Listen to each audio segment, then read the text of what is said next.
जनतेच्या भावना, विशेष करून शेतकऱ्यांच्या भावना या आंदोलनाच्या माध्यमातून मांडण्याचा प्रयत्न आम्ही केला आणि ही काही राजकीय चळवळ नव्हती, ही शेतकऱ्यांच्या अधिकाराची लढाई होती, गोरगरिबांच्या अधिकाराची लढाई होती। मनरेगा असेल, आमचं धान उत्पादक शेतकऱ्यांचे प्रश्न असतील, मका उत्पादक शेतकऱ्यांचे प्रश्न असतील की खरीप हंगामातला धान अजूनपर्यंत शेतकऱ्यांचा या लोकांनी घेतलेला नाही, मका हा सुद्धा घ्यायला सरकार तयार नाही, रबी हंगामातला धान सुद्धा आता निघालेला आहे ते पण घ्यायला तयार नाही। सरकारला वारंवार विधानसभेतही आम्ही सांगितलं आणि आमचे खासदार डॉक्टर प्रशांत पडोळे यांनी लोकसभेतही मोठ्या प्रमाणात ही भूमिका मांडली। आपण पाहिलं असेल की केंद्र सरकार सांगतं की राज्य सरकारने आम्हाला माहिती पुरवली नाही आणि राज्य सरकार सांगतं की केंद्र सरकारने आम्हाला लिमिट वाढवून दिली नाही। काँग्रेसच्या राजवटीमध्ये ही लिमिट हा शब्दच नव्हता, पण या सरकारने शेतकरी विरोधी धोरण जे बीजेपी राबवतं त्याचा एक परिणाम आपण पाहिलेला आहे। आज आमचे जिल्हाधिकारी, जिल्ह्याच्या प्रशासनाने सातत्यानं शासनाला या सगळ्या घडामोडीची गळ्यापासून अवगत केलं, पण राज्य सरकार याच्याकडे मुद्दामून दुर्लक्ष करताना आपण पाहिलेलं आहे। अशा या शेतकरी विरोधी भारतीय जनता पार्टीच्या राज्यातल्या आणि केंद्राच्या सरकारचा आम्ही सगळेजण निषेध करतो।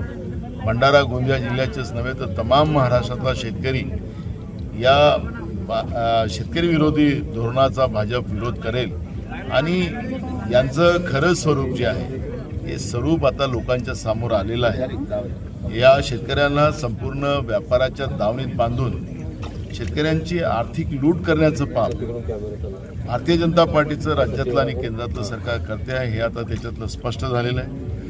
विधानसभेच्या अधिवेशनामध्ये हे सगळे प्रश्न त्या ठिकाणी आम्ही मांडू आणि सरकारचं वस्त्रहरण, ज्या पद्धतीनं शेतकऱ्यांचं वस्त्रहरण करण्याचं पाप हे लोक करतात, त्याला आत्महत्या करायला बाध्य करतात, त्या पद्धतीचं या सरकारचंही वस्त्रहरण आता केल्याशिवाय आम्ही शांत बसणार नाही।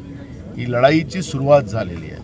हे आम्ही 8-9 तास या वेंगेंगेमध्ये येणारं नाग नदीचं घाण पाणी हे मानवी जीवनासाठी धोका असलेलं आहे। स्किन डिसीज मोठ्या प्रमाणात वाढलं, पण शेतकऱ्यांच्या डोळ्यातलं अश्रू ते आमच्यासाठी महत्त्वाचं आहे आणि म्हणून या घाण पाण्यातही गेल्या 7-8 तासापासून आम्ही उभं राहिलो।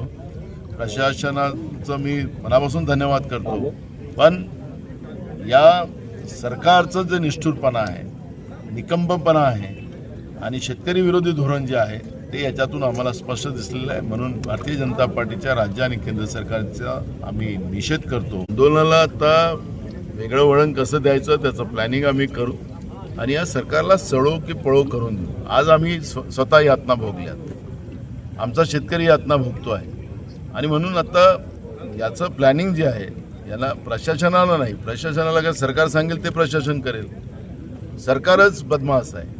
सरकारच्या या शेतकरी विरोधी जी मानसिकता आहे ती आजच्या या घटनेतून आपल्याला पाहायला मिळते। आपण या पाण्याचंही या महाराष्ट्राला आणि देशाच्या जनतेला दाखवा की हे पाणी किती घाण आहे। या पाण्यात इतकं 7-8 तास उभं असताना सुद्धा सरकारला सातत्यानं जिल्हा प्रशासनाने कळवून सुद्धा सरकार याच्याकडे दुर्लक्ष करत असेल तर ही माणुसकी नसलेलं सरकार महाराष्ट्रामध्ये आज आम्ही पाहिलेलं आहे। देशात असलेलं हे जे सरकार आहे हेही सुद्धा माणुसकी नसलेलं सरकार आहे आणि म्हणून या सरकारला आता कसं तावडीत आणायचं आणि जनतेच्या हाताने यांना कसं यांची मॉलिश करून घ्यायची ते आता आम्ही त्याचं प्लॅन तुम्हाला भविष्यात पाहायला मिळणार।